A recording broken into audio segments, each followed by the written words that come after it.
Transition to telehealth, day 6. Here we are. The video killed the radio star. Next, ABA. Worded differently, why we may be killing ABA during this transition to telehealth. That's what I'm gonna go with, guys. I'm going with that. I figured let's be dramatic and let me try to be brief. Because I can tell no one watches past like 10 minutes. Come on, I'm not entertaining enough.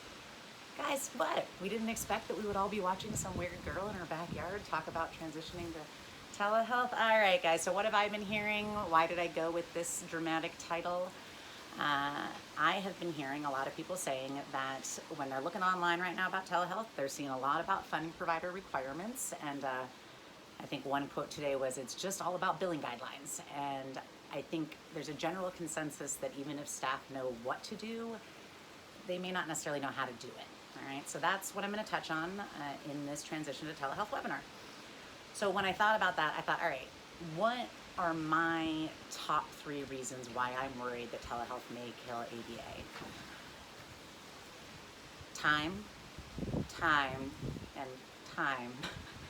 Kind of seriously, guys, if we had more time, I wouldn't be as worried, but we are now rushing into transitioning services, and there are concerns that we need to be oriented to. And those of you who sent me questions, I thought I'll go with this kind of topic today, and then I'll get more geeky tomorrow. So we're gonna go more about our top 3 concerns with transitioning to telehealth, and yeah, why I'm concerned that it might kill ABA. Okay, guys, what are my top 3 reasons? They're not fun. Number 1, I am worried about diminished service integrity.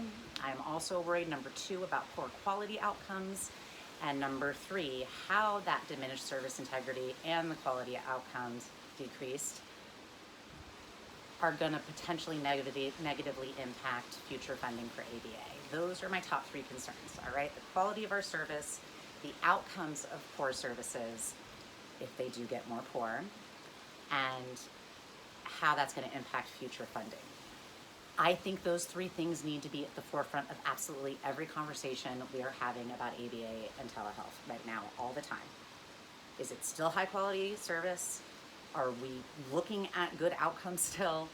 And are we demonstrating this so that we're not negatively impacting ongoing funding for ABA? And this is even for seasoned telehealth people right now, because we need to be concerned about organizations that are already providing quality telehealth. And I don't mean this badly, I mean this very empathetically, because now you're providing telehealth to people that are all in a really psychologically fragile state right now, and that requires a whole different skill set. So I want to orient us to those 3 things, and I genuinely believe if within your organizations and amongst your peers and anyone you're talking to about this, if you keep coming back to those 3 things, we're going to be protecting ourselves a little bit more. But here's an even bigger concern, right? We're transitioning, and that's why I'm bringing up these concerns, right? People who are providing traditional in-home ABA, transitioning to telehealth. I haven't been quiet that I already had concerns about the quality of ABA. So we really have to think about what are we going to do now when it's transitioning to telehealth, right? What were the concerns? Everyone had concerns, right? We've been talking about quality of graduate training programs, and people were arguing about adequate supervision, whether or not people were adhering to good practices when it comes to continuing education.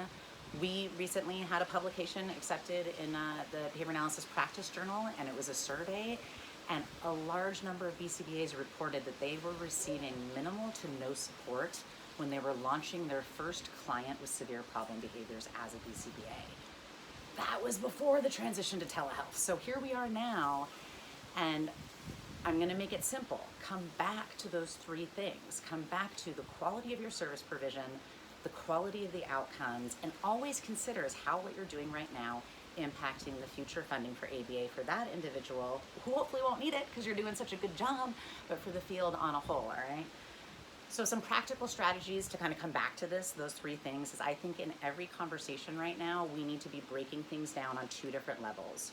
1, the organizational level, and number 2, the staff level. There's a lot we can do, but I'm feeling pretty confident that if we start with these 2, we're just further protecting against those top 3 concerns. Specifically, at the organizational level, I've gotten a lot of questions from people, although overall everyone agrees people are pushing out some great resources here.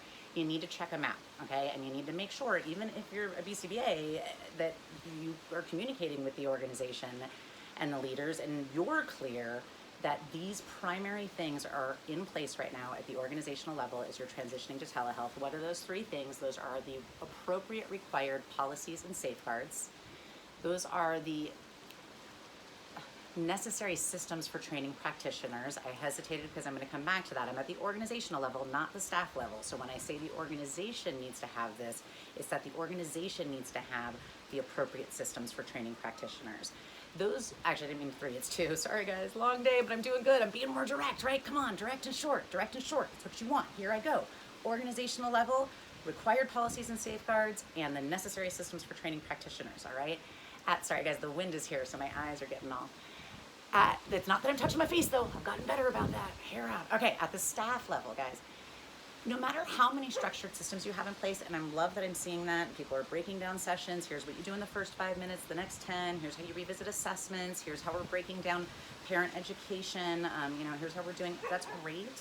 No matter how many structured systems are in place, establishing buy-in on the part of the caregiver is a whole new game right now. And I'm gonna venture to say that most BCBAs would really welcome increased support on skills related to helping somebody buy into these services, because it took decades of work for many clinicians before to make it so that providing ABA in homes is something that is relatively well understood and accepted. Now caregivers are facing having this whole new format and they might not want to do it. So I really recommend that you guys are paying a specific attention at the staff level to their skills with respect to establishing and maintaining caregiver buy-in. And it's really important because I'm sure at the organizational level, some people are realizing that they're currently having to work on getting their own staff buy-in. So let's be real and recognize that we're trying to get the buy-in of staff members and we're counting on them to get the buy-in of caregivers. That requires support, training, open conversations, transparency, and problem solving and solutions and testing and measuring. Do it, all right? It is time to opt in for ABA. I know I keep using my cheesy things. I'm gonna come back to them. It keeps me sane right now, all right? When I say that right now, I'm saying that we need to ask ourselves some challenging questions, all right? My suggestion to you today is that you need to say at any given moment, what am I doing each and every day to ensure that I am not contributing to a diminished service integrity, to poor quality outcomes, and to decrease future funding for ABA. Hopefully I made those three clear, all right? How are we gonna do that? Shocker. My argument is that we need to come back to the basic foundations of ABA, all right? But I wanna make it fun. I think it's time for us to fly our geek flags high, guys. This is a really good time, all right? I am going to argue briefly today and focus more on it tomorrow that this is the time for us to dig into the why in ABA, all right? So meaning, let me give it to you a caregiver training perspective. Trust me, caregivers will become better practitioners if they don't just know how to do something, but they know why it works, why they are doing it. And that is a whole different skill that I think all BCBAs would agree that we always need to be working on. And I'm saying now more than ever. So I'll end it with a transition to telehealth, opt in for ABA and up your game tip kind of thing, all right? Just, here's my tip. Consider doing for like one day or even just part of one day, all right? For each and every client-related discussion that you face, here's my tip for the day. I recommend that you do two things. One, you ask yourself those questions that I just listed for every single client discussion. At the end of the discussion, you stop and say, what am I doing to ensure that I'm not contributing to those three things that I kept harping on, all right? And two, here's the geek flag part. Ask in a client-related discussion, not with the client, meaning with a colleague, and you're running a BIP, you're running an FBA, you're running an interaction that you are engaging in via a video conference with a parent, whatever you're talking about that client, stop and ask yourself, what are the basic behavioral mechanisms in operation? I know that sounds simple, guys, but this is the time that we're gonna have to come back to our foundation, all right? Because as I said a moment ago, you can teach caregivers how to do things while you're already faced with the challenges to have the skills to get the buy-in, maintain their interests, all those other things. Step one, sure, I'm sure we can get there. Train the trainer model, you give written instructions, you can model, you can watch them, provide feedback. We've got a lot of resources, all right? If you heard me before, I said they're gonna be better at doing the how if they know the why, so you need to be constantly practicing the why. Constantly say, hold up, Is reinforcement going on here? Is punishment possibly going on? Don't forget that's not some evil thing. That means that there is a consequence that is not preferred or is potentially aversive, but something's happening that's decreasing a behavior. Identify that. The way to identify that is to think in terms of those basic behavioral mechanisms. Is generalization occurring? Is discrimination occurring? Get back to that every single client interaction, every single one. Stop and say, all right, am I protecting ABA? And am I truly looking at this situation with respect to the basic behavioral mechanisms, the why, not just the procedure, the why? Because the why is going to tell you why a procedure may or may not be working. And now more than ever, that's going to be important. All right, guys? I mean, it was always important, but oof, all right? Hopefully those were practical. Organizational level, staff level. Recognize that staff are going to need increased support when it comes to this notion of establishing buy-in, both for themselves and for the caregivers. And make sure you're coming back to thinking, how am I protecting ABA? Again, I just said that. Am I making that point clear? I'm a little worried, guys, just a little worried. And how can I wave my geek flag high right now? How can I make this about ABA? Not because we're just trying to make everything about ABA, because that means you have to practice that why. Because it's going to get harder as you're talking to someone on the screen and they're pushing back on your recommendations.